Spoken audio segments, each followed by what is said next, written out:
no place to escape to. This is the last podcast. On the left. Side stories. From your glade. That's when the cannibalism started. Side stories. Yes.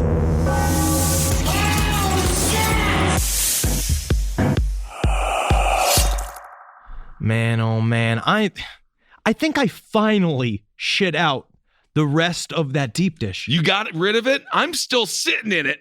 It is, dude, What was that place? What was it? Grinder. What was it called? The Grinder place? It was like Hoagies Chicago and Grill. Hoagies and Grinders. Fernando, do you remember the name of that place that we got the pizza from? Giordano? No, that's the other one. He's being racist against Chicago. I think we got one from Luca Manada's. I know. What was the name of that one? Not Luca Magnatas. I think that would be very, very thin crust and no cats allowed.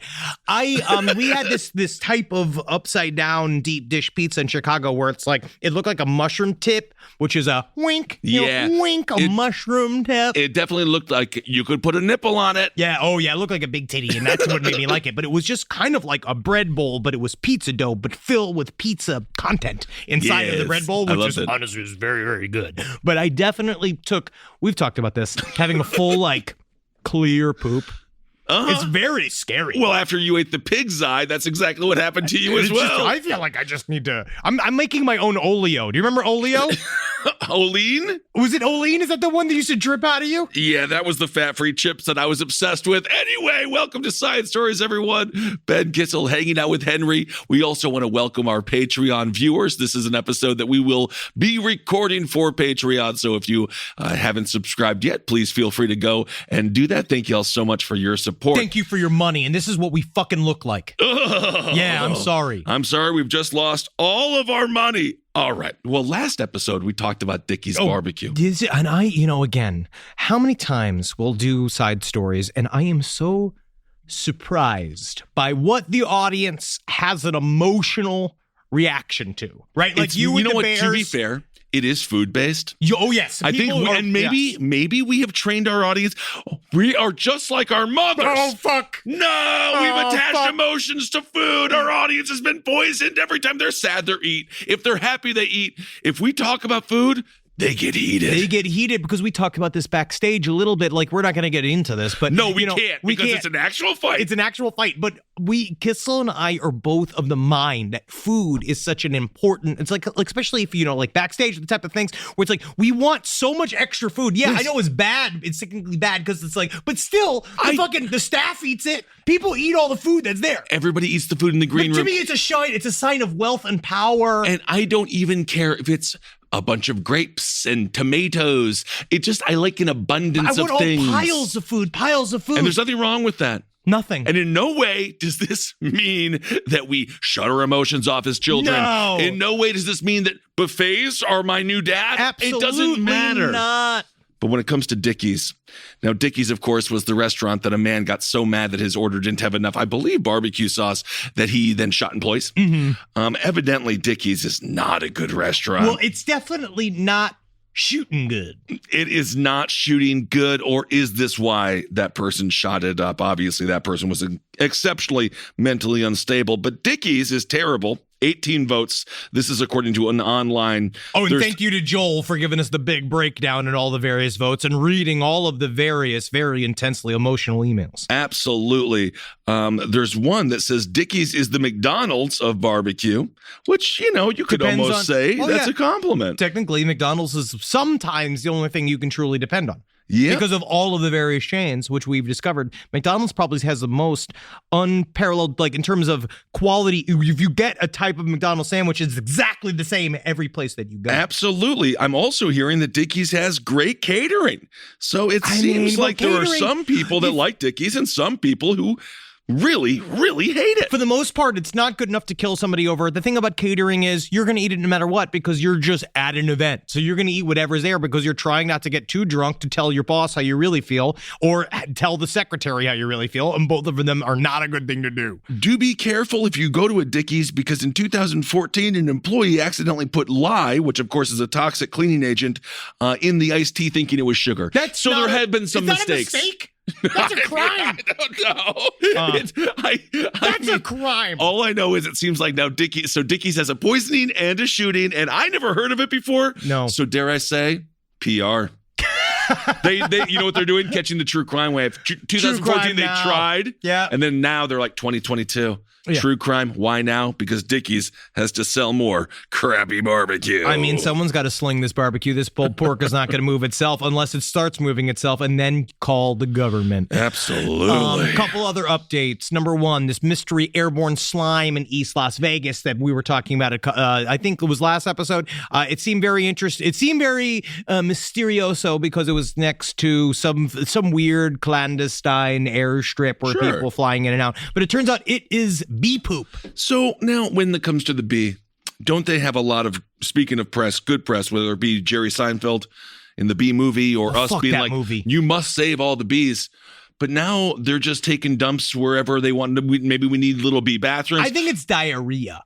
Well, They say they just shit. I'm stupid, in many ways, but isn't it honey? I thought they crapped honey, or do they puke honey? That's bee cum. Side stories, lpotl@gmail.com. What out of a bee can you eat? Is it shit? Is it puke? Is it cum? What is honey? I think it's cum, but also when it comes down to it, I don't know how they're so. This is the thing. So yes, there's that explanation. It's bee poop, but also at the same time, why is it all of a sudden it's such a massive degree? Like, did they get into the deep dish? Like, I don't know. How did they slather an entire town with bee shit? I don't know, but it is the according to the Clark County Department of Environment and Sustainability, it is black and brown, and it's sometimes oil. I guess so. I just never heard of that shit before. It's what they, according to Kevin McDonald, he's a public information officer. He says it's what's called bee frass. Yeah. Bee frass. Get out of here. Also known as fecal matter, so bee poop. I guess, but it's still, why is it all showing up in such a high concentrated amount? It's never done that before, and now it's doing it? Are buffets back? Is this the sign? Is this the sign? Please tell me, dear Bellagio, dear God of Bellagio, please bring your premier buffet back. I missed the seafood aisle. Man, that seafood aisle in the fucking sushi area, ooh, it's good. I do love it. There's another, we got another update. It turns out the guy did not get meningitis. He didn't get the meningitis. He didn't get that from the food. It's an airborne illness, so whatever they said was incorrect, but it seems like maybe, just maybe, the person that ate the food before, apparently ate the food, got sick, vomited, and then felt that the vomit flex got somewhere inside of the apartment, and that's how that guy got it. But because he was not vaccinated against meningitis, because he wasn't vaccinated against it, that's why he had such a bad reaction. Again, remember, get vaccinated against meningitis. And also, if you can, don't have roommates if you can. Get rid of them. But it's hard. It is hard these days in this economy. And another correction. Is crazy. We said that John Lilly in the MK Ultra episodes, he was the one that had sex with the dolphin. I said that off the cuff. Sometimes Sure. I did make it up, but it turns out it was his employee. There was somebody else in there, a woman named Margaret Howe Lovett. She was the one that jerked off. Buddy, I'm giving you a pass. It's close enough. Thank you. If you know someone, first, if you're 1 degree of separation from someone who had sex with a dolphin, I'm sorry. You're guilty. Birds of a feather. You've been there. Flock together. Because you didn't stop it. No, you didn't say like, hey, let's think about this for a second. When she comes in, she's all wet and she smells like a dolphin's cum. You can ask a question like, did you fuck the dolphin? And then when they say yeah, you can be like, oh man, that's just such a deal breaker for me. It might be, what if dolphin cum smells like ice cream? What if it's delicious and we don't know? Well, I mean, there's got to be various cums of certain animals that might actually be tasty and we don't know. It's like how we found milk. To be fair, well, not really. We but found milk. I bet you I think it's all the same. I think it's all just the same biological goop that we're all created with, which in a way isn't that nice. All right. Well, we have to go. We have to go to Wisconsin. Now, this is not to talk about the fact that Aaron Rodgers just signed a $200 million contract and he's still the Packers quarterback. You're excited about this? Yes. Okay, good. No. What are they packing? I'm going to kill you. Is that a funny joke? It is. So this woman in Wisconsin, she liked to have sex with her boyfriend, but they like to do it on meth. And then sometimes when you do strong, hardcore BDSM stuff, and then one person is on meth, and then it's like, oh, things get out of hand, you end up choking the partner out. and then beheading them. I feel like there's ways. There should be a stopgap in there. There should be steps. Absolutely. Taylor, it's so wrong to have sex on meth, right? No, of course have not. Have sex on meth, sure. I but mean, don't fucking choke him to death with a chain. That's the problem. And of course, if, meth is a little dangerous, be careful out there. Taylor Denise Shabusiness. Well, she showed this man the business indeed. She's 24 years old, and she murdered a man named, what's his name? 25-year-old Shad Tyrion. Oh, so Shad is now dead. Yeah, but it's a terrible name, but that's not his fault. No, it's not. And also there was a great wrestler named Shad who also passed away. Maybe that name is a little cursed. I don't know. Either way, they also found in Wisconsin, this is in Green Bay, they discovered a body part in a bucket, and it turned out to be, quote, a male organ. Oh, what, like a piano? No, like a penis. Oh, that seems to be a euphemism, because they could just say penis. So she cut off his head, she dismembered the body, but like Ted Bundy said, sometimes you forget where you put your flashlight. Well, but she forgot where she put the dude's head. Yeah, so what she said straight up is that they found her at a friend's house in a sweatsuit, completely covered in blood, and she was like, me? And originally, because what they did was that the mother of Shad Tyrion went down being like, looking for her son, like where the hell it is. He's normally having sex at this time, because apparently they were known for having loud, raucous, meth-fueled sex in the basement of his mother's home. And then I guess you get used to it. You don't hear it anymore. It is not. That's why there needs to be a Happy Mother's Day card. Happy Mother's Day. I'm sorry I fucked this chick in the basement so loud all the time. I love you. I thought you wanted a grandbaby. But then that's how she rationalized it. Oh, of course. Being like, as long as they're making another one. That's fine. But they found a bucket, and she opened up. There was a towel on the bucket, and she lifted it over, and it was her son's head and a penis inside the bucket, right? Which was like not great. So they went and they found out that Shabusiness was the last person to see Shad alive. So they tracked her down at an apartment, and the first thing that she said to the police was, "You're gonna have fun finding the rest of his guts." Well, ma'am, we have a suspect now. I want to thank you for that sentence. Yeah, I'm a bit of a suspect. Also, yeah, it's all in Wisconsin. So, as we learned with, all of the serious trials and things that take place in Wisconsin, that accent isn't conducive to talking about crime. Especially not seriously talking about crime. Oh, yeah, he put his head in a bucket there. We must kill the Batman. All right, so anyway. Shabusiness. So she started, apparently, they were having some good old-fashioned sex, right? And they turned into BDSM. I don't know if it was good old-fashioned sex. Well, it sounded like she might have been she was fucking him from the back, right? So she might have been pegging him, and then he wrapped a chain around his own neck. This is according to Shabusiness. Who, And then she wrapped the chain around his neck, and so he gave it to her. She's tobogganing him, right? So she's got the penis in the butthole, and then she's got the dildo in the butthole, and then she's choking him from the back, and then he started coughing up blood. And then she told the cops straight up, well, I'd already gotten this far. And then she decided to complete it. Hold on a second. So in her mind, he's coughing up blood. And then she's like, good Wisconsin, pull yourself up by your bootstraps. Better finish the job. Well, we're already here. In this case, I would say you can clock out early. Oh, absolutely. Feel free to stop and just do a quality check. Coughing up blood is a red light. And you need to remember that, audience members, no matter what. Once you start fucking coughing up blood, that's when you really need to stop, check yourself, and wonder how we got here so far. And this next statement is where it becomes nefarious and how we know for a fact that this was not an accident. Oh, no, absolutely not. Because then they asked her, so why didn't you stop? And she says, well, maybe I liked it. And then she said, yeah, I liked it. It took 3 to 5 minutes for the victim to die. I want to say this is one of the, as far as being stabbed, being shot, being choked from behind. In this case, you got the meth. At some point, it dawns on you you're about to die, and then you got to panic, and then you got this woman who, as Henry said, potentially is pegging you. Oh, yeah. 3 to 5 minutes is a long freaking time. I was a wrestler. Yes. I was a wrestler. You want to talk about I remember. I've seen the plaque. Each quarter or each little round is only 2 minutes. You're like, 2 minutes, what's that?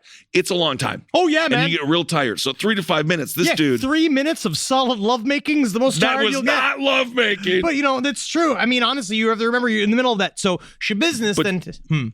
Don't forget what happened next. Oh, yeah. Oh, yes. Because then she got, so she stabbed him a couple times, and then she had, she performed sexual activity with the man's corpse for 2 to 3 hours. Wait, I'm sorry. For what, how long? For 2 to 3 hours. So into the early morning. How good was the meth? At some point, don't you like wake up and you're like, whoa, there's a corpse here and I'm blowing it. Like, what does this mean? This woman is Dahmer. Oh, yes. Well, she said that when the first time she talked to the police, she said that she blacked out and she woke up and all this happened. And then afterwards, she's like, no, actually, I was very much aware of every single thing that I was doing there. And so she got a butter knife and she decapitated him. She got a bread knife, which is even, it has that little serrated edge. Not barely. But she decapitated him and then she started moving the body parts around. She started like manipulating his dead body, cut off his fucking schwanz, put that in a bucket with the head, and her thing was that she started moving the body parts around. She said whatever bags were around, that's what really was important. I wanted to save time and I wanted to save my energy. Right? Oh my God. And so that at one point she said that she did get paranoid and lazy, but at the time she thought that it was dope, and that honestly maybe the dope was making her paranoid. And so she started taking all of the various body parts with her, but she left the rest behind. She got the legs and the foots and all the kind of on the feet inside of her car, and then she left the head and the penis behind because she said, quote, I got lazy. She got lazy and she forgot it. So be very careful out there. Business. What, from a thick-necked woman? Yeah. She definitely... I mean, she's not unattractive. No. Kind of unassuming in a sense. She does look far too calm in this mugshot. And she does dare have I say, one day someone would say, technically that would be called resting bitch face, but I feel like that's a lot of people suffer from resting bitch face, and which is why I'm selling Zabrowski corner lifters, which are going to be these wonderful little hooks you can attach to the bad corners of your mouth and lift it up and put it behind your ears so you're always permanently smiling. That'll be fantastic. Live from your grave. A roast as dark as the night, perfect for fueling the cryptid research and mad ravings required for your podcasting. Don't mind the red eyes, he's just trying to warn you of the bridge. The bridge. Finally, from the caffeine-addled brains of Spring Heel Jack Coffee and Last Podcast on the Left, we bring you Mothman's Red Eye Blend. Yes, delicious Panama beans. Go to lastpodcastmerch.com to order yours today.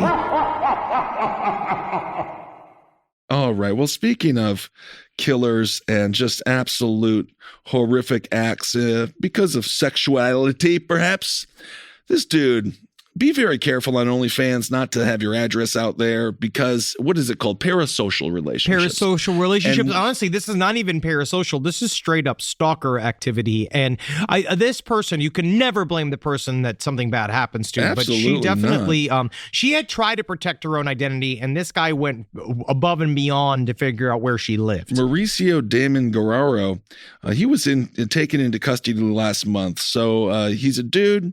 He is a 20-year-old man. He allegedly drove 400 miles to break into a woman's home he met on the platform OnlyFans. At this point, he got there. I don't believe she was there. And then he stayed in her home doing God knows what. The suspect reportedly climbed onto the roof through a window in the attic. Officers on the scene quickly took the suspect, later identified as Damon Guerrero, into custody on suspicion of burglary. Yeah, he went over there. He basically figured out he drove 400 miles. Which is enough. Did he put the diaper on? Like, remember the astronaut chick? I think he understood you could make a rest stop. But he went to drive. He drove the 400 miles, and he was taken into.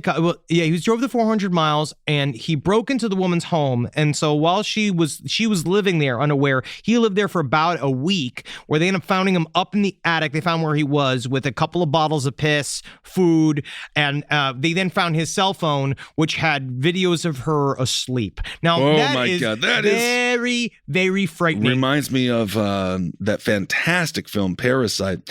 So yes, but even that was more social commentary. This is just straight up absolute horror. Well, in a way, this is a social commentary when it comes to modern dating.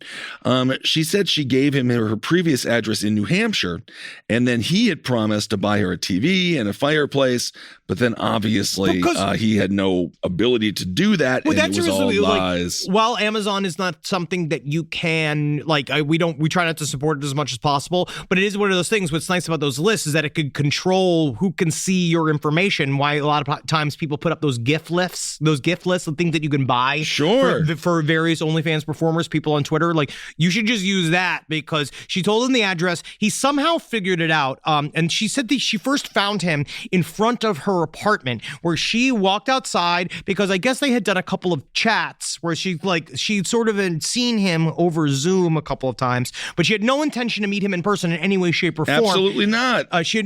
So she found him outside her home, sleeping in his car. And then when she confronted him, he said that, "Hey, listen, I drove from Pennsylvania. I just slept outside your house. I was just trying to see. I just want to see what you're like." Because according to police, what he said to them, "I thought she wanted a stalker." And let me say this right now.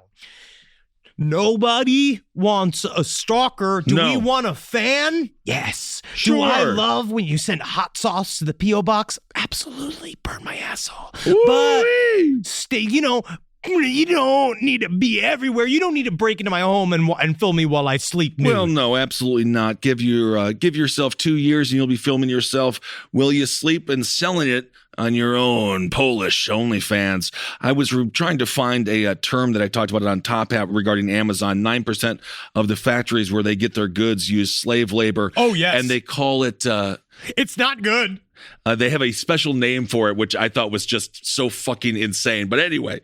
What, like volunteer robots? Fernando, if you can find that, that'd be a miracle. But this is really fucked up, because he went there, he was building this up, and so this is how he fucking did this. So she went, when he first showed up in front of her house, she realized, okay, well, now my home is compromised. I'm gonna need to find another place to go. So she moved to her mom's house. She was staying in her mom's house. She has no fucking clue how he figured out how to get to her mom's house. Okay, so this man is doing some sleuth work. He is being an internet detective, but he's not trying to find the aforementioned Luca Magnotta. He's not trying to find a serial killer. He is, in fact, the killer himself. This is so scary. Also, the term. So in 2020, Amazon found that 8% of its firms audited had labor issues related to, quote, freely chosen employment. Forever, man. That's Holy shit. It's called slave labor. So just remember that. Freely chosen employment. I thought that term drove me nuts. Reminded me of the term during the MK Ultra series. Just the way that they speak about it is as if it's some fancy thing, and it's like, no, you're just giving people acid. You're just breaking people's shit minds. up their assholes. Yeah, and doing an amateur hypnotism. So the guy, he didn't know. Hey, I don't know. They don't know how he did it. He figured out where her mom was staying. He rented an Airbnb nearby and started casing the house. And then when he went to the house. He waited for them to leave. He went to the home with a crowbar. He stopped. This is like type of shit that sends a chill up my spine. He broke into the apartment, right? And then he went and found some of her keys. He found house keys. And then she said literally her keys went missing for a day and she couldn't figure out where it was. He went Goblins? He copied Remember all the what keys. happened with you? Oh yes. Oh no, believe me. Did the goblins copy the keys? Was I gang stalked? No, Natalie and I talked about this the other day. She has this thing, was this some weird statue thing, and it literally moved to truly it moved to a place in the house that she did not remember putting it. We're like, are we being gang stalked? But this person went in, removed the keys, and then she said, well, then she mysteriously found the keys later on in the same exact spot where she thought that she left it. So he copied the keys and then wormed his way into the fucking house. And so then he was just waiting. Every single time they go to sleep, he'd come out of the attic at night and prowl around. Dude, eat their food, get out do of this kind here. of shit. I don't mean it. We try not to cause panic to our listeners, but it is important to remember. This is why I do a sweep at night. When I wake up at 4 a.m, every single night, I walk around the house. You don't sleep. I don't sleep. But So then I that's- look out the windows. I check the perimeter. I got the alarm. I have cameras. I watch all that kind what of are you, shit. Tom Hanks from The Burbs? What are you doing in your home? You are. Oh my God, the dude in Florida, the man who was in the tighty whities trying not to get abducted. You are that man. Oh, from Gulf Breeze? Yes, you are that man. Yes. Do you put a shirt on? Are you all in? No, I'm in my underwear. Just in your underwear. Oh, And yeah, then I walk the whole perimeter. broom or knife in your hand? Nothing. I'm going to do bare hands. Also, when right. it comes down to if they see a nude Polish man in the dark, they're going to know vengeance has come. All right. Well, speaking of naked and speaking of neighbors, Kenneth Clark Carlisle, what a name it is. He's a 64-year-old dude, right? And now, for unknown reasons, he was just walking up the driveway of his neighbor's house, butt-ass naked. And then what he did, so, you know when you're naked, it's so much easier to go to the bathroom because you don't need go pants anywhere. on. Yeah, your pee-pee's out. You can do whatever you want. You pee wherever you want. So you're the neighbor, you pull back the curtain, be like, yeah, Kenneth is coming up our driveway. He's totally butt-ass naked. And then he went to the glass table. And then at that point... So where is the glass table? It's on the porch. So the glass table is on the victim's porch, right? Sure. And then he took a big old dump on it. Ooh, And because then- I definitely am not going to stop him. No. And then Carlisle was arrested Friday afternoon for the criminal mischief charge. Cops say he was captured relieving himself in broad daylight on two separate angles of the victim's home security footage. So we just did a fantastic interview about Ted Kaczynski. Yes. So can't wait for you guys to listen to that on our Patreon. This man seems like he might be a little Kaczynski-ish. Well, what is their relation to this man? This man showed up and then did what? Like, what do you do? I guess truly, if I see a nude man on my street, like, yes, let's say my 4 a.m. walk-arounds. If I saw a nude man walking into my property and going to go take a shit, and then as long as he leaves, that's kind of like, because in my mind I was like, we'll just wait for this to sort out and then we'll get the cops on the DNA. Because I really am excited to watch the cops have to scrape the poo-poo up and have to take it back to the various labs. I don't know what they have to take it to CIS. You know, sadly, CSI? What's his name? What's his name? Fucking from Jade? David Caruso. Yep. Sure. Sadly, this is not a bear situation, so there was no DNA collected. Oh, yeah, of this course. is not about bears breaking into refrigerators and That's when they stealing really snacks. do the hard work. Well, that's when the detective work begins. So this man took a dump on a glass table, and then the neighbor was like, well, we got to call the police because of that happened, you know? And then the cops showed up, and Carlisle, he was in his RV, and this is according to the officers. Carlisle was spoken to through the door of his RV camper, and he was still visibly naked and highly uncooperative. I mean, I feel visibly naked. But the I like thing that. is, he's when not- he's looking through the door, and then you see this like nude man. He's just like,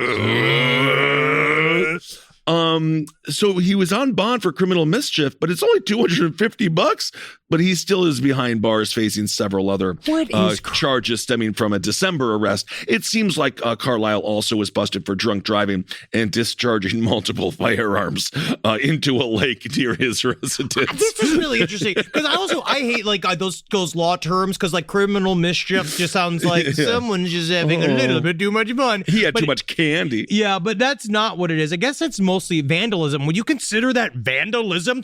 It's weird. When it comes to human shit, something about the process of human shit coming directly out of your butt onto my furniture, it's not vandalism. That's a weapon. That's an attack. You're attacking biological the attack. piece of my home. You know, it is kind of nice he used the glass table, though. It is easier to clean. You're going to hit that with the hose. I mean, and also it just sounds like you should pay him. If this was any other environment, they would be paying him $25,000. This man lives a hell of a life, I have to say. So when it comes to the multiple firearm charges and shooting into the lake, Carlisle fired the guns while seated in his car. So he's just blackout drunk. He just pulls up to the lake, takes a shotgun, rolls out his window, and just starts shooting the lake with a shotgun. He has been, again, charged with DUI and 2 felony firearm counts. And and that's called. I know this is how I looked it up. What's this called? is the Google salad I just used. What is called to be under glass table when someone shits? What is it? Glass bottom boat. That's the term, according to Urban Dictionary. It's right here. It says sexual act in which the customer, it says customer, which actually it doesn't have to be. It could be a spouse. It could be a loved one. It could be a brother and a sister, depending on what part of the country you're in. And so it's a sexual act in which the customer lays under a glass coffee table and looks up through it while their partner defecates on the top. Wasn't there the rumor about De Niro in that? Oh, yeah. But who knows what's real? Everyone wants and to say again, it. They're just mad at how good an actor he is. Well, little bit. Little bit. Little bit. You want to do it? Do you want to do it in off? You little bit. I got nipples. Can you milk me? Little bit. Rise from your grave. Hey, what's up, everyone? How you doing? Ben Kissel here with Henry Zabrowski.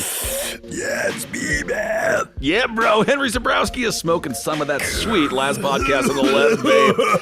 So go out there and purchase yourself some. I hope you enjoy it. We have sativa, we have indica, and we have a hybrid. And I have to tell you, from my personal experience, they are wonderful. Super tasty live resin. You really get the delicious weedy taste, which is what I like. And 3 different experiences. You go to your local vape store and get it. Absolutely. Thank you all so much for supporting the show. We absolutely love you. Can't wait to see you on the road and get that vape, put it in your brain, and have a good time. And if you want us at your favorite weed store, give them a call and ask for them by name. Absolutely. Last podcast on the left, it's weed. Hail yourselves, everyone. Hail Satan. All right, before we interview the mastermind behind Trauma, Lloyd Kaufman, yes, let's do Hero of the Week. Hero of the Week. We're going to North Carolina. The hero this week, it's a woman. And this woman, her name is Carly Cindy. She's of Asheville. Well, she's got 2 first names. Well, Cindy with an S, so it counts as a last name. Okay. She wants to be able to express herself on her freaking license plate. Absolutely. And dare I say, of course, if you're going to have a vanity plate, do I think they're mostly douchey? Yes. But don't know, in this case. You're allowed to tell You're the world. allowed. This is about a freedom of expression. I saw a guy, the funny thing about Hollywood, you see people in fancy cars 12 years ago, right? But they're still driving them. Yes. I saw a guy in a red convertible, and on the license plate, it said Buzz TV, which must have been something he was working on. Some web.com thing and it's back from in the day. 2008, the car, and it says Buzz B-U-Z-Z TV, and I'm like, you failed. And you could be like, no, this is before the bust. They used to give us money to make short comedy films. Is that right? This woman wanted to express herself in one of the most glorious ways possible, farting. She wanted to have fart on her North Carolina license plate. So However, she just wanted the word fart. Fart, which is allowed. Why is that? People do it. As a matter of fact, illegal? As a matter of fact, Henry turned me on. Henry told me the first ever joke recorded was a fart joke. It was a Sumerian, but on a Sumerian tablet. It was about a wife sitting on a husband's lap, and she farted. That's the first joke of all time. So there's nothing wrong with fart. So she says, I want to have fart on my truck. The DMV asked Cindy to respond, explaining what the plate meant, as if we don't know what the plate means. Just make up an acronym. Just lie to him. Yes, she and some friends online put their heads together and came up with an attempt to save the fart. They decided to tell the DMV that it was an acronym. Yes. And this is what it said: Friends of Asheville Recreational Trails. That's incredible. Well, we say completely made up. That's that's not exactly accurate. You made it up. You made it be a thing, so that should be official. That's exactly correct. It's almost like you have telepathies.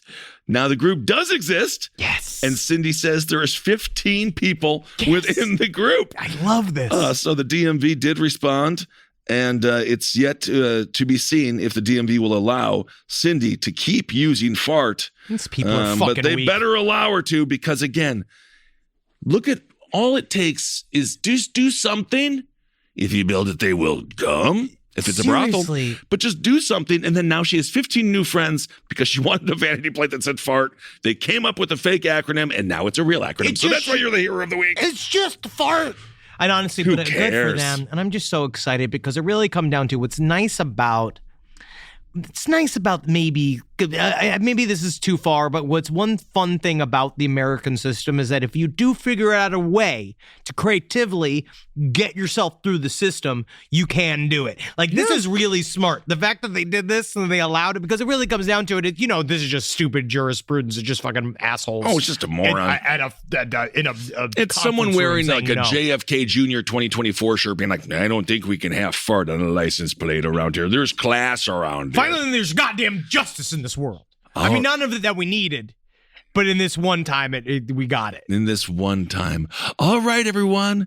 Enjoy this interview with the founder of Troma, the man who brought us the Toxic Avenger. So much more. Tromeo and Juliet. Without this man, we wouldn't have South Park, perhaps. Oh, I mean, would we have James Gunn? No, I don't know. This man, Uncle Lloyd Kaufman. Let's get him in there. All right, here he is. Rise from your grave. All right, everyone. Now it is time for our interview with a man that needs no introduction, but we will give him one. You has to have one. He is the man behind the Toxic Avenger and so many other fantastic characters. The mastermind that created Troma, a true living legend. Lloyd Kaufman is with us. Thank you, Lloyd. And we are so excited that you have a new film, Shakespeare Shitstorm, coming out very soon. Excuse me, last podcast on the left, it's a hashtag Shakespeare Shitstorm. It's hashtag I'm Shakespeare sorry. Shitstorm. I didn't We realize. have to learn it. And honestly, the audience can't see Lloyd at home, but I'm going to tell you, your breast implants are incredible. Oh, those are man breasts. You get that when you're old. I'm 76. Oh no, dude, I have them now. I'm 37. Look at me. I got you. If you shave my body, I look like an abuelita. Thank you. Thank you, Lloyd. Thank you. Honestly, now you're hard.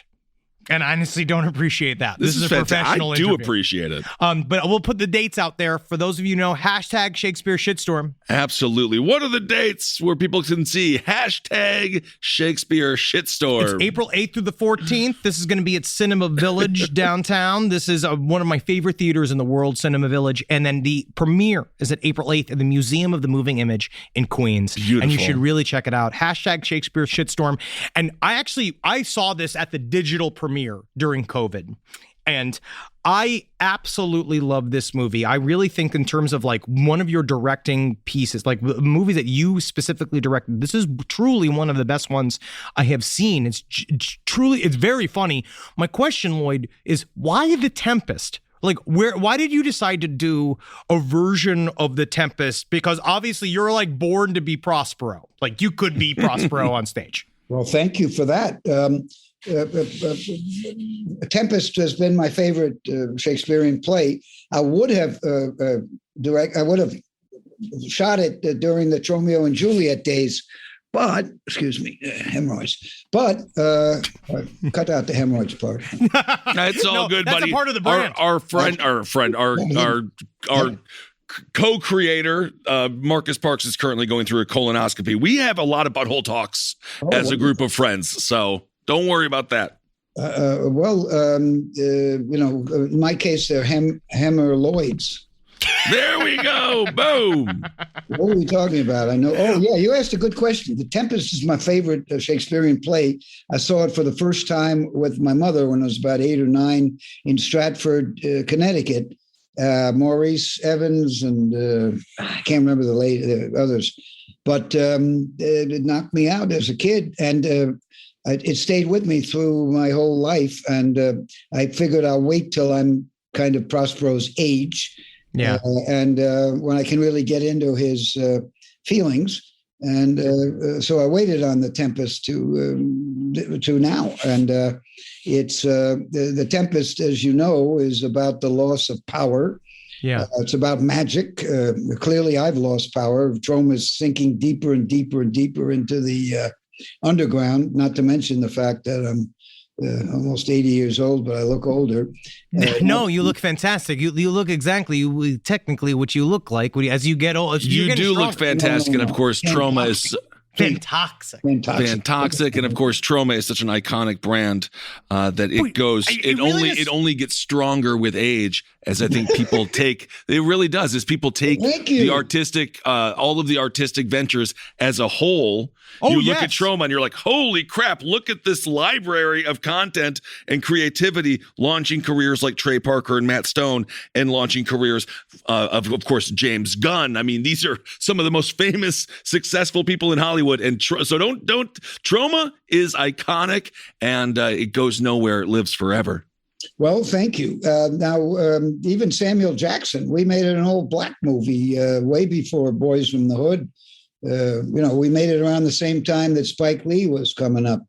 But unfortunately, we didn't have Columbia Pictures behind us. So But isn't that video Lloyd? stores were afraid of it, even though the theaters played very nicely.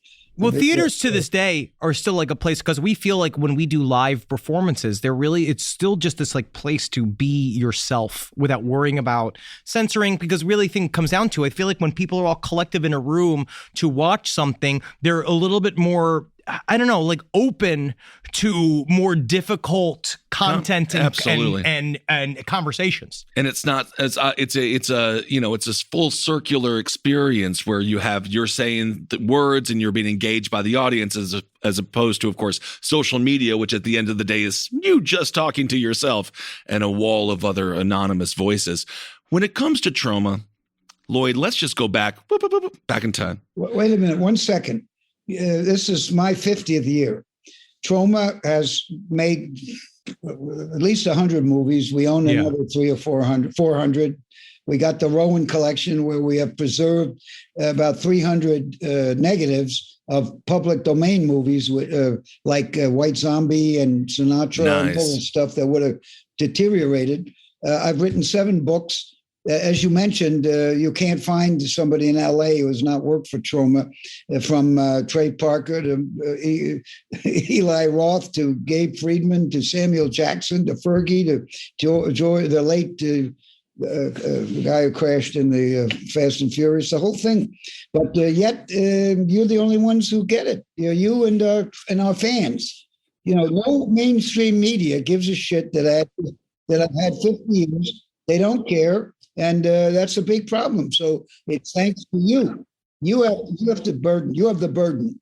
Thank you, Lloyd. But I have to say, the reason that Troma is so special is because it hasn't been perverted. Dude. It hasn't been tainted by these big corporate brands. Like, you get to stay true to yourself. You don't have to deal with the horse shit of moving into the mainstream, which requires you to dance the dance. And you have to walk whatever line they set up. If the New York Times, instead of having 15 articles about the new Spider-Man movie, had 1 article on the front page of the entertainment section about hashtag Shakespeare shitstorm, I guarantee you we'd have 2,000 screens in about 10 minutes. But, interesting. Well, I don't know if the New York Times has that reach anymore. It does. We don't exist in the media. Right? Nobody knows about us except for you and our million fans. It's not enough. Never enough. Is that something that truly does aggravate you? Because from a fan perspective, Henry and mine and our audience, we see, I remember the first time watching Toxic Avenger, your interpretation, speaking of superhero movies, as this nerd all of a sudden becomes the Avenger for all that have been downtrodden. And of course, it's also a very pro-environmental movie. I mean, you were doing that shit back in the day before it became eco-horror. Yeah, exactly. Like you have been talking about the environment for a long time. You've been talking about workers' rights for a long time. You've been talking about equality between the genders for a long time. It's interesting to see how your stuff, which is kind of where we live, which is that the whole point is to put a lesson in the middle of a bunch of shit jokes, because it's the sugar that makes the medicine go down. And then also because you are, you're not on the outside. You created an entity. You are also on the inside in that way. But because you have sort of a peripheral view and just an unbelievable, artistic talent that might not fit into the mainstream, you can really sucker punch these motherfuckers. And once you get into the mix, I mean, we learned this with James Gunn, the Guardians of the Galaxy, kicking him off. They just finally let him do it. And now he's back because everyone's like, what are we doing here? You don't have to deal with any of that. You are in charge. And I think that is what makes it so. Troma lives and dies with you. And I think, so I just want you to, also realize that, like, I think I don't want to see you in the New York Times because I fucking hate the New York Times. Yeah, I want to see you in Fangoria. I want to see, there's another one. Have they ever done anything but put us on the back of the bus, Fangoria? I'm very sorry. We've always been in the back of the bus, no matter what. So, well, the back of the bus is where the cool kids hang out. Don't forget. The guys who, I consider Tony and Mike a friend, but go and look at the history of Troma and Fangoria, and up until today, where are no, it's about Fox and Sony and Spider-Man and maybe there are a few little coterie friends and Joe Bob Briggs and which is owned by a company AMC. Nothing. What's it called? Shudder. Which is owned by a giant devil worshipping conglomerate. So they got all the money in the world they can advertise. And by the way, the guys who created the Joe Bob show, both of them were my assistants. And they are the producers of #Shakespeare Shitstorm. Yeah, John Brennan.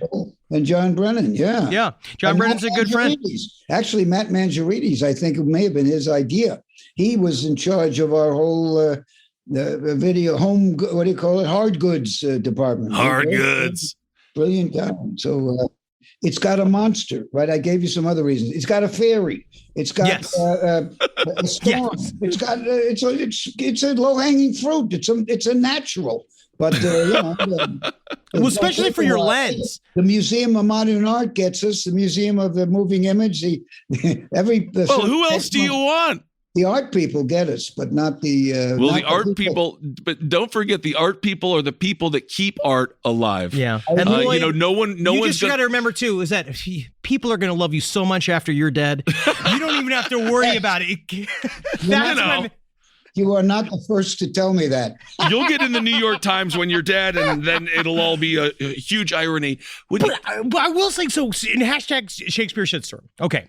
Love this movie. This is great. But there's a scene in it. I just want to kind of ask straight up that because our friend Nadia White, who's a friend of ours of our show, honestly, also you had Marcus Parks was a member of a band called the Kaufman that was in the background of that giant party scene. They're great. I love them.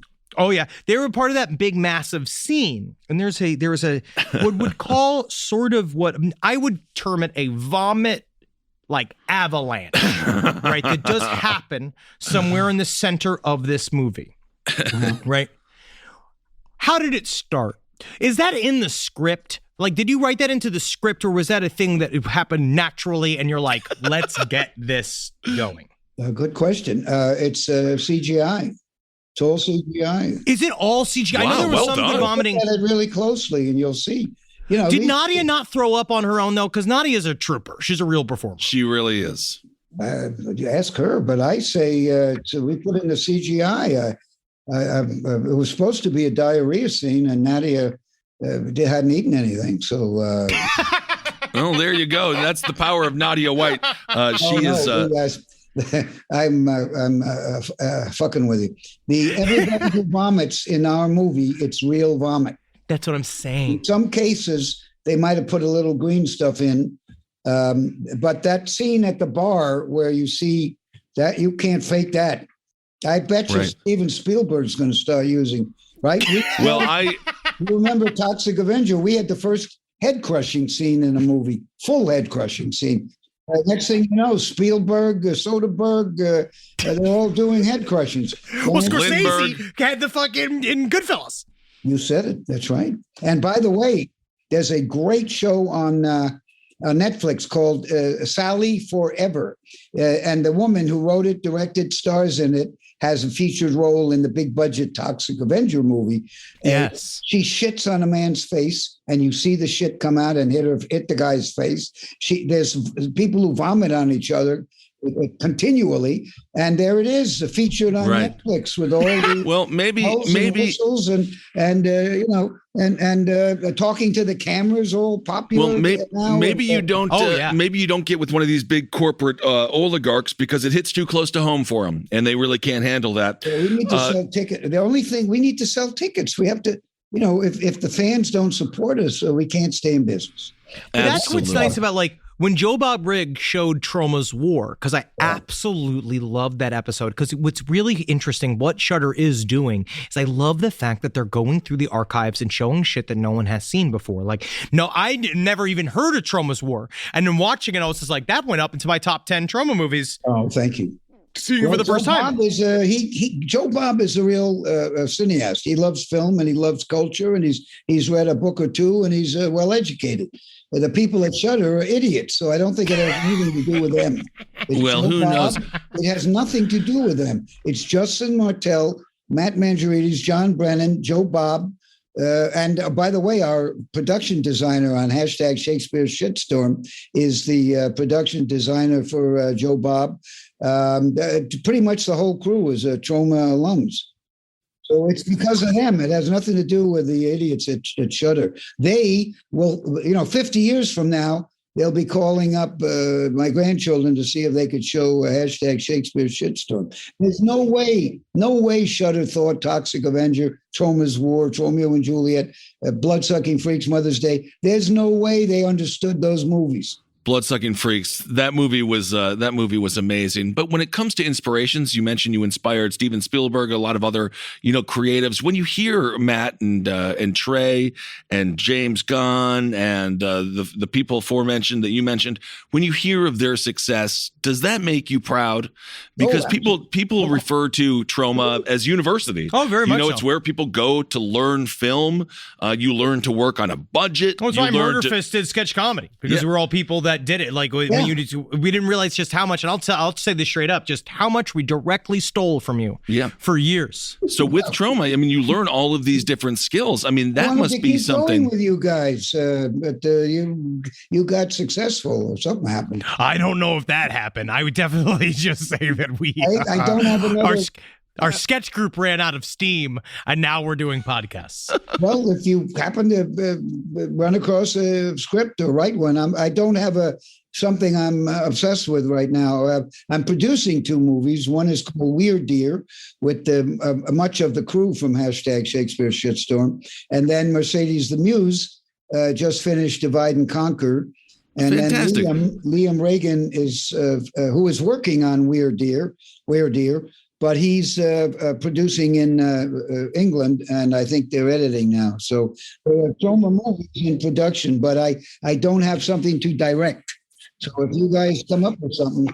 Let's throw that out to our audience. If you are someone who wants to learn the art, make a script, send it to Trauma, send it to Lloyd. What do you look for when it comes to a young talent? When it comes to someone, do they just have to be hungry?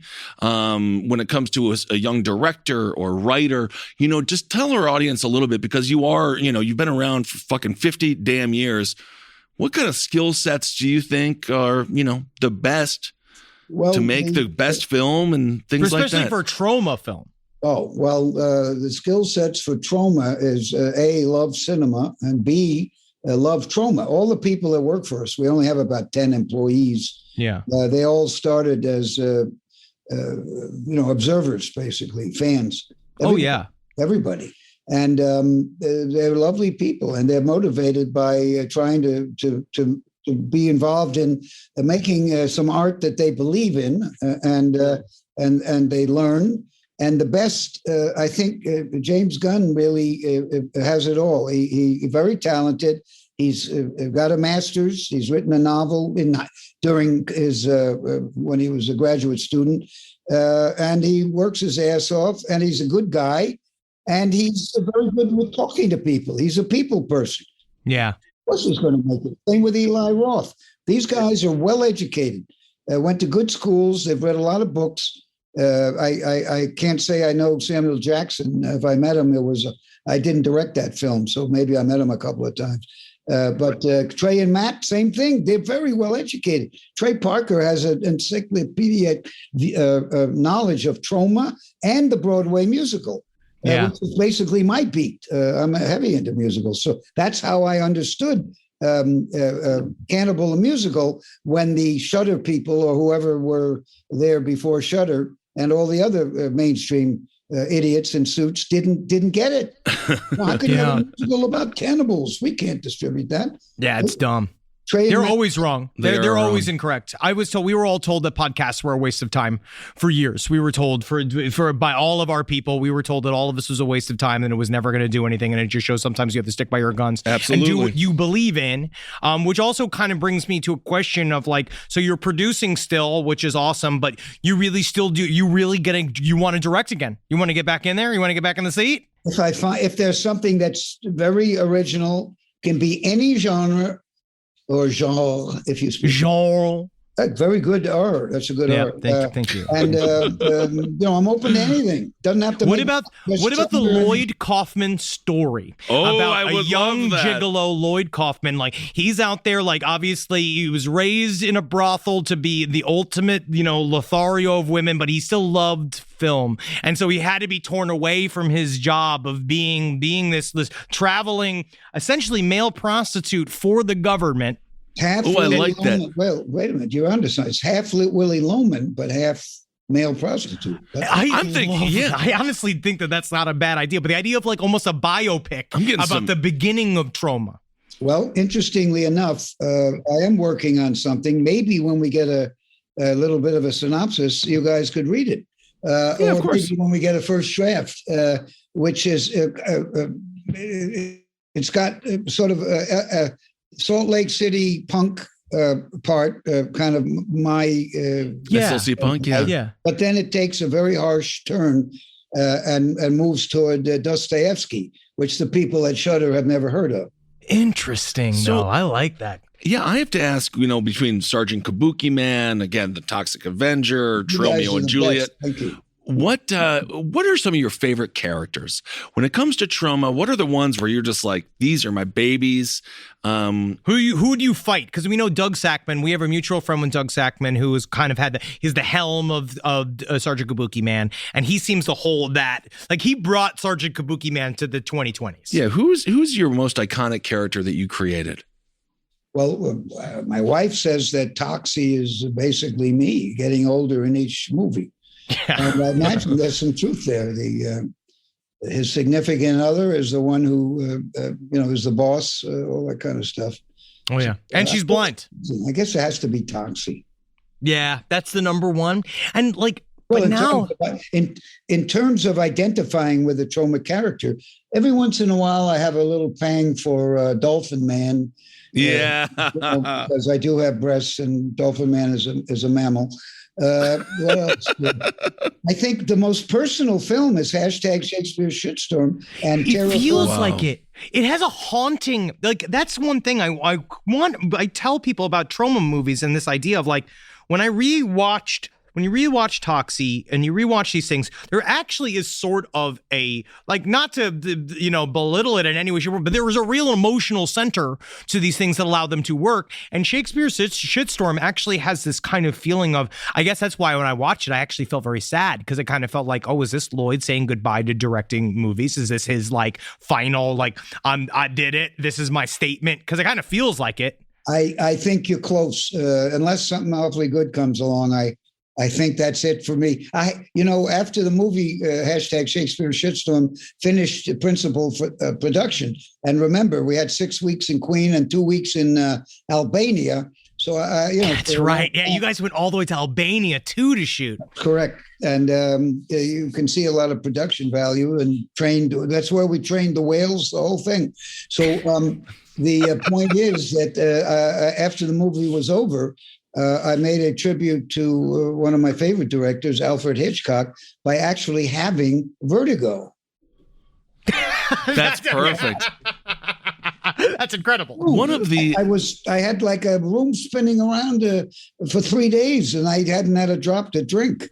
I wonder. Amazing. Hey, that's you getting higher in your own supply. That's old flashbacks from the 70s. Iron Maiden flashbacks. Speaking of the 70s, 80s, I'm also a huge fan of John Waters.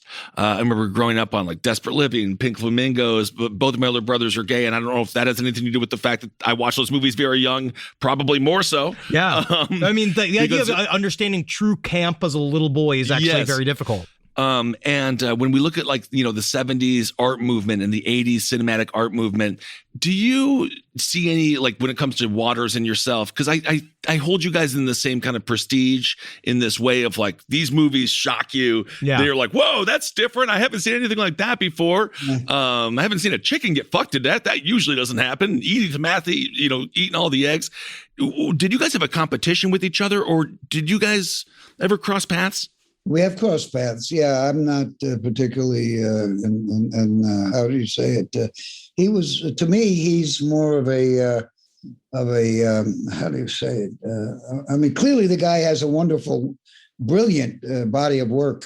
Yeah. His whole style of. Well, you don't got to be friends. Like, that's a big thing. It's really about how you guys, what you guys meant, because it's something about, especially in America, where it's society, it's true American filmmaking, like what you did, what John Waters does, which is this idea of bad taste, which I feel like we have lost like a little bit of that, the embracement of it because.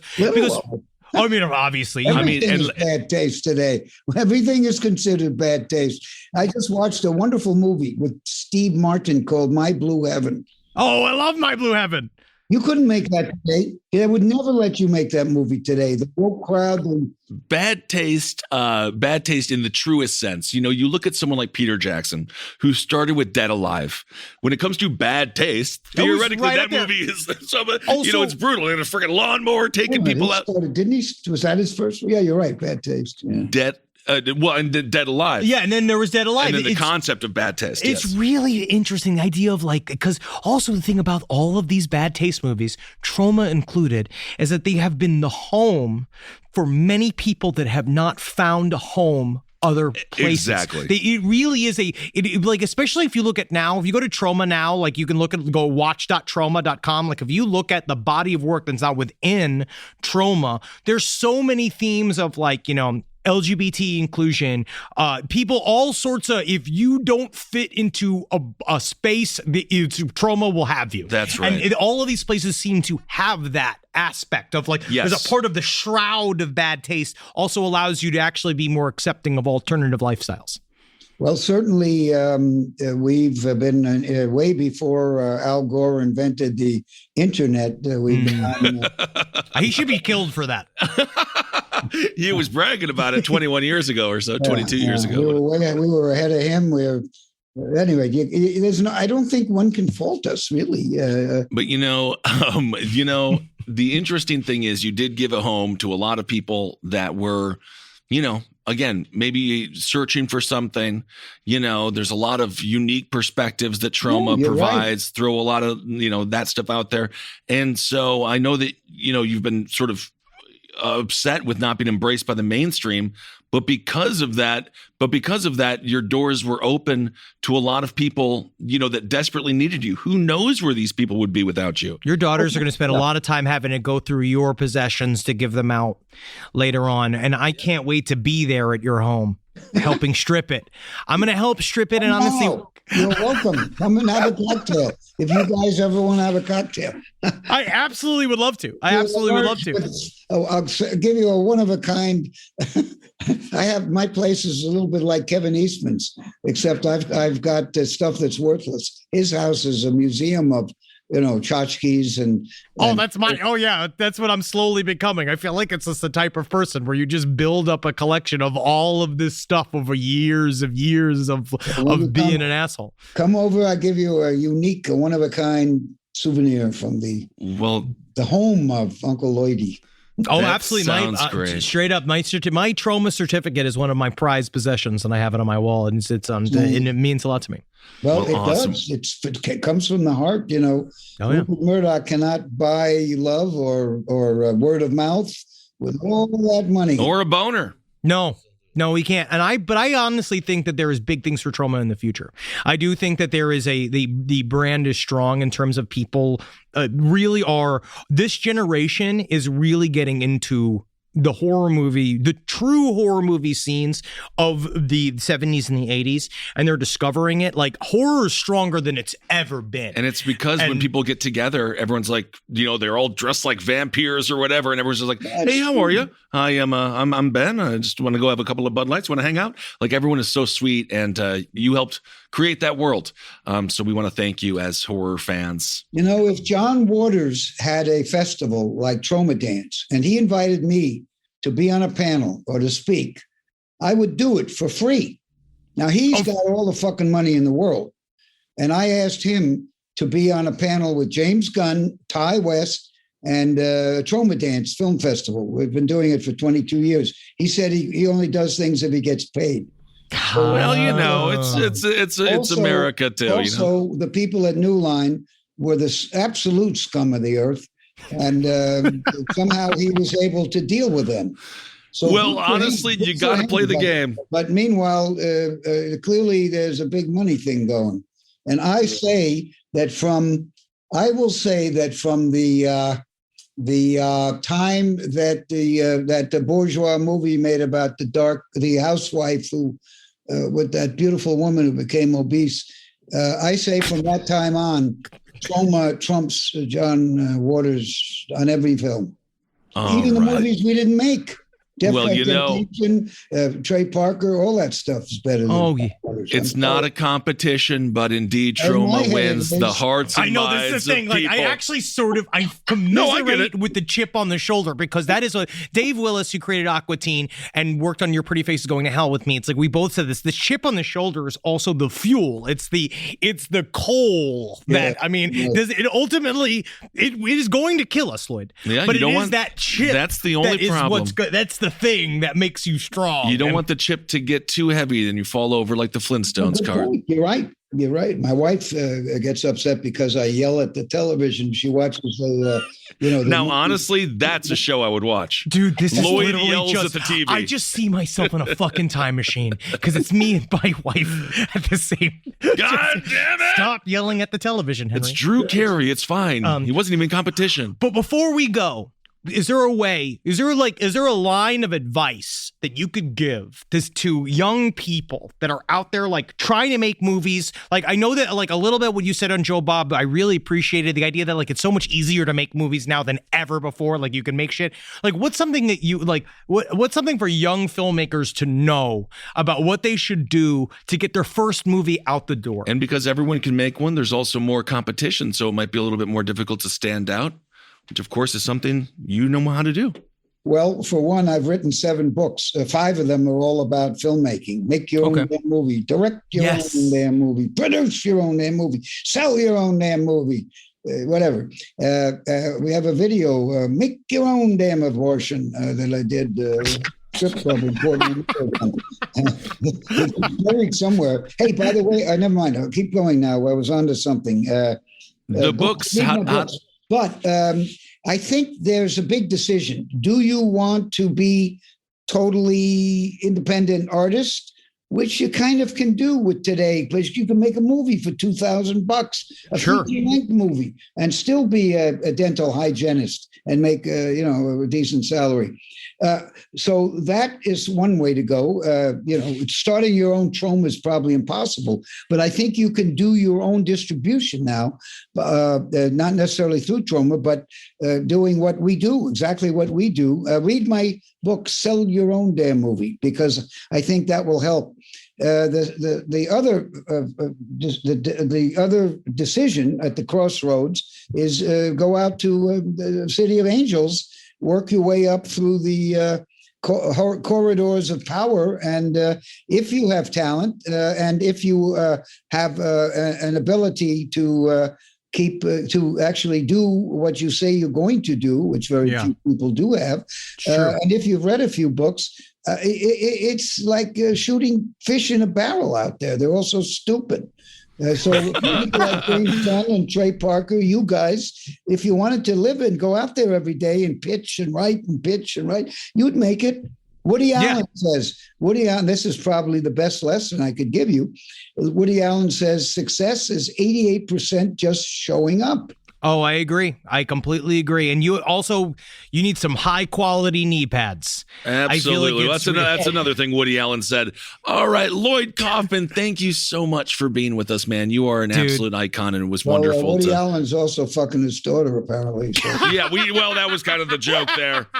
It's kind of a disgusting person, but Hey, he married her, man. He married her. Okay, that's good. Hot on the left doesn't laugh. We're gonna do what we call a hard cut. No, I'm just joking. Thank you so much, Lloyd. You were absolutely wonderful. Live from your grave. All right, everyone. There it was, our conversation with Lloyd Kaufman. The iconic Lloyd Kaufman. You know what I like is he's reserved. He holds back. He doesn't let you know if he's angry or what he thinks about Hollywood. But that is a man who has lived it And, for all of... It's hard to be in a sea of people that want you to kiss up to them. It's very difficult because you got to kiss the ring. It's not in his personality type. It's not in ours. It's not in ours, but, we just have to be so grateful to the people that came before us. Oh, yeah, and absolutely. the fact, again, Trey and Matt and James Gunn, it's like those names just to me are just, I watch South Park all the time. And you wonder, would South Park be here without Cannibal, the musical? They don't know. They talked about it. All right, everyone. Well, thank you so much for listening. You want to do a triple L? You got to get out there. Whoa, that's a triple B. Oh, man, that really came from deep. I felt my toes. That was like if I asked you to burp as a cartoon frog, you got the roll, my friend. We usually bleep out the burps, but I think that has to stay in. Yeah, I mean, no vomit. No, that was amazing. So every day, live your life knowing like, oh man, I got my meth. Tonight, this date's going to be fucking incredible. I got my chain. Love the fact that you trust your new girl. Maybe you only went out a couple times. Please, you trust her to peg you with impunity, and she is just going to rail you and rail you and rail you. And you don't need to look back, right? Because you ain't no horse. You ain't no horse. And then you're going to laugh in heaven, looking down, wondering, being like, where did it all go wrong? Well, I guess we got a little bit carried away, didn't we, Shad? You know what I mean? You just don't, I always want to be laughing in heaven, certainly not here. Well, take care of yourselves, everyone, and be safe out there. It's hard to vet everybody, but you know what? I don't know. Just assume the best until it's not the case, and then give me like, I gotta get out of here. Yeah. All right, everyone. Thank you for listening. Hope you enjoyed this episode. Hail yourselves. Hail Satan. Magustalations. Hail me. Get out there and make something creative, even if it's, to be honest, if it has to be a TikTok, make it a TikTok. Just do something creative, please. Otherwise, you're gonna go crazy. Yep.